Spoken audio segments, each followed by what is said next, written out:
أعزائي المشاهدين، أهلا ومرحبا بكم مرة تانية في برنامجكم برنامج أحداث الساعة. وطبعا بنرحب بضيفنا العزيز الأستاذ أحمد فتحي الباحث في الشؤون الإرهابية. أستاذ أحمد، طبعا قبل ما كنا نطلع فاصل كنا بنقول إن في مفاجأة حضرتك هنتطرق ليها في قضية الكربون الأسود. اتفضل حضرتك.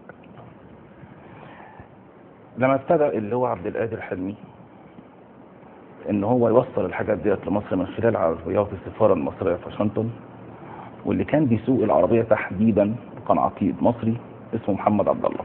نعم. واللي كان بيعاونه في النقل دبلوماسي مصري اسمه محمد فؤاد. نعم. وقدروا اول مره ان هم يطلعوا 8 طن من ماده الكربون الاسود ووصلوها لمصر هنا. نعم.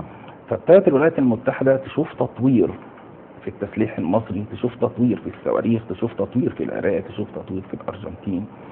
فالموضوع تسبب لهم في أرق. فحسوا ان في حاجه طبيعيه مش المعتاد. فابتدوا ان هم يعملوا عمليه بحث مخابراتي في الناس اللي شغالين معاهم. نعم. فابتدت الانظار تروح للي هو عبد القادر حلمي. نعم. او الدكتور عبد القادر حلمي. نعم. طيب علشان يجيبوا اللي هو عبد القادر حلمي مش هيعرفهم. نعم. وعلشان يخترقوا واحد زي ده مش هيعرفهم. نعم. فمش هينفع يخترق واحد زي ده الا اذا كان واحد منه. نعم. بالذات لما حصل التطوير، فمين اللي موجود هنا؟ موجود واحد وده راجل مصري وكان ضابط في الجيش المصري. وعارفين طبعا ان العسكريين المصريين ولائهم الاول والاخير لبلدهم. نعم. وفي نفس الوقت عندهم الناحيه الوطنيه صعب جدا اي حد يعني يقرب منها. نعم. وفي اي مكان اي عسكري مصري شاف حاجه تنفع بلده مش هيتاخر. نعم. فرحوا لمين؟ هو ده اللي حضرتك كنت عايز توصل له. مفاجاه الحلقه. اتفضل يا احمد بيه. فكان في الوقت ده موجود في الولايات المتحده الاستاذ مصطفى مشهور. نعم. مرشد جماعه الاخوان. نعم. مصطفى مشهور مرشد جماعه الاخوان. كان موجود في الفتره دي. نعم. في الولايات المتحده. نعم. وطبعا كان في اجتماع دولي للمخابرات الامريكيه وجماعه الاخوان في الولايات المتحده في اوروبا. نعم. عشان هم دول مصدرهم الاوحد لكتابه التقارير في المصريين وفي العرب. نعم. مفيش حد يخون غير الاخوان. نعم.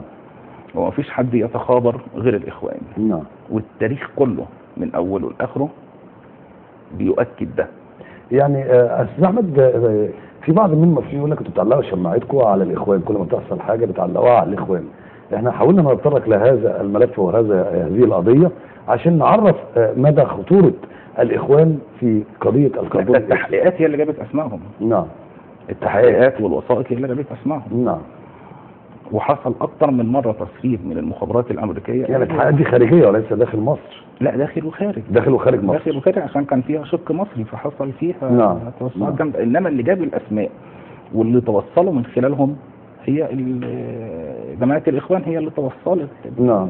نعم. من خلال تجميل. نعم. فراحوا لمصطفى مشهور قالوا له احنا عايزين حد يكون له علاقه كويسه بدكتور عبد القادر حلمي. نعم. وفي نفس الوقت يقدر ان هو يمدنا بمعلومات عنه. نعم.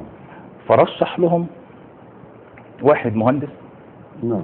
كان موجود في الولايات المتحده اسمه محمد مرسي عيسى العياط. مين يا فندم؟ محمد مرسي عيسى العياط. دي مفاجاه الحلقه؟ محمد مرسي عيسى العياط. اتفضل يا فندم. محمد مرسي. اتفضل يا فندم. فالدكتور محمد مرسي في الوقت ده كان بيشتغل في وكاله ناسا في وحده معالجه سفن الفضاء. وفي نفس الوقت هو ليه علاقه باللي هو عبد القادر حلمي. ده مصري وده مصري والاثنين قاعدين في نفس الولايه. فطبعا المصريين واي دوله في العالم خارج دولتهم او اي جاليه خارج دولتها فبيكونوا قريبين من بعض بشكل قوي. فقدر محمد مرسي ان هو يقرب من اللي هو عبد القادر حلمي، وابتدى ان هو يتودد ليه، وابتدت علاقه قويه جدا ما بين الطرفين. وابتدى محمد مرسي في كل جلسه شخصيه ما بينهم وبين بعض بيذم في امريكا وبيمدح في مصر، وبيحاول ان هو يضرب على الاوتار الوطنيه عنده، ويحاول ان هو يعمل له استثاره للمشاعر الوطنيه. عايزين نعمل حاجه ضد البلد ديت، مصر اولى واحنا شغالين في مكان حساس، فنقدر ان احنا نمد مصر مش عارف ايه، نقدر نعمل كذا، نقدر نعمل كذا، نقدر نعمل كذا، ومصر ليها حق علينا واحنا هنا، وامريكا ومش امريكا. فمره في مره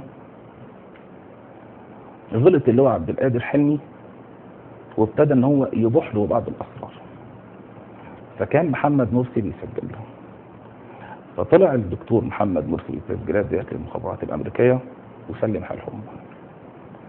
فتم القبض فورا على الدكتور عبد القادر حلمي وعلى زوجته وعلى جميع العاملين بالسفاره المصريه في واشنطن واغلاق السفاره. تم القبض على الدبلوماسي المصري محمد فؤاد وعلى العقيد محمد عبد الله، ورحله بحث مكثفه في جميع انحاء اوروبا على اللواء حسام خيرت. نعم. وضغطت الولايات المتحده على مصر لاقاله المشير ابو غزاله، وبالفعل تم اقاله المشير ابو غزاله. يعني محمد مرسي هو السبب الرئيسي في إقالة المشير أبو غزالة بالظبط لما كان وزير الدفاع المصري بسبب التسريبات اللي هو هي حصل عليها من الدكتور. هي القضيه دي اللي اقالت المشير ابو غزاله، ولولا القضيه دي ما كان تم اقاله المشير ابو غزاله. هي دي القضيه اللي اقال المشير ابو غزاله، اللي هو ملف الكربون الاسود. القضيه دي متشعب من المواضيع. ما لو حضرتك رجعت للتاريخ وابحاث يعني، ما لو حضرتك رجعت للتاريخ مش هتلاقي اي سبب لاقاله ابو غزاله. الكلام ده احنا لاول مره اعزائي المشاهدين على مستوى الوطن العربي بنحاول نسرده من برنامجكم، برنامج احداث الساعه، بمستندات وملفات رسميه.